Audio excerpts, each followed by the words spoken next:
Keeping in mind what the students enjoy as far as media goes and their creative expression, what do you find that teachers are using? And where is that change between what the students want and what the teachers are doing? You know, teachers think that they've crossed the Rubicon if they can make a good PowerPoint. And you know, I don't even let my kids make PowerPoints anymore. If they want to make a presentation, like for one of their other classes, and they say the teacher asked for a PowerPoint, I say no. You know, I want you to make a flash presentation, and we'll put it on the web, and they can access it through a URL. And so my 12th graders, nobody's making PowerPoints. They're all doing something else. Their teachers are all doing PowerPoints and using overheads and you know, Word documents projected on the screen. It's kind of a struggle to get them to see the benefit there, mostly because with digital teaching, it's all front-loaded, meaning there's a lot of work at the beginning.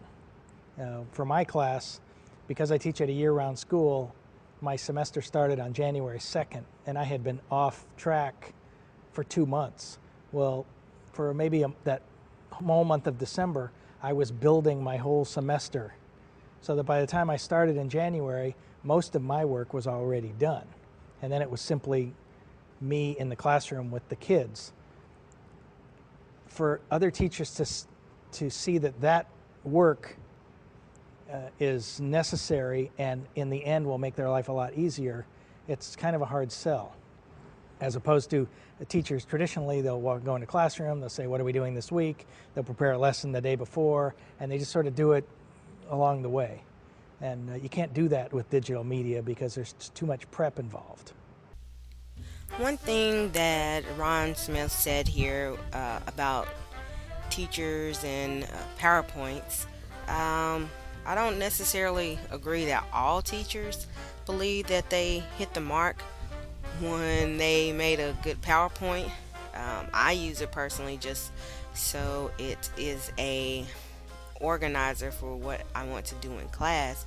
But as far as presentations for students to showcase their work, I don't think it's necessarily the best way to show the work. So I do agree with them on the point that, you know, students should try to do different things besides a PowerPoint, because personally I find it monotonous if the students aren't skilled in presentation. But it also can be used to study, you know, how to make a good presentation and what a good presentation looks like. So that is a benefit that, you know, PowerPoint can bring about.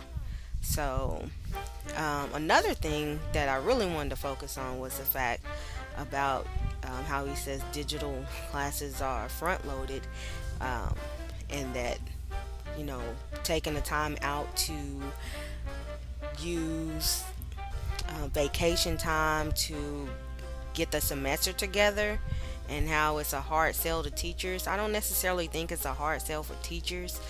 You can't start with teachers, though. I have a summer that, you know, I take workshops and I do different things. I would love to sit down and plan my whole semester and collaborate with other teachers on what we're going to do. But as an individual, you know that even though you may be able to do that, as soon as you go back to school, everything may change. Your curriculum director may want you to focus on something and teach something a specific way. Then you have sometimes where you don't even know what your assignment is going to be before your classes. You know, I get my assignment in the middle of the summer, so some people don't leave with their assignment or knowing what they're going to do because they're being moved around and switched from place to place. So it's hard to plan a year when you have things like that happening each year. Not, you know, once. You have people in your department that move out, and if you're supposed to be a team-based planning where everybody plans and you do the same lesson so that there's movability among the students, then it's hard to plan by yourself knowing that the teacher work environment is volatile. People are leaving here and there. The retention rate for some schools is very, very high, and It's hard to plan when you don't know who you're going to be working with next year, and you don't get together during the summer. So I believe that many teachers would love to have, their semester planned out, but it's the other factors, just the political things that happen that don't allow us to do that. So, and that's all I have to say about that. Thank you for listening. Everybody have a great day.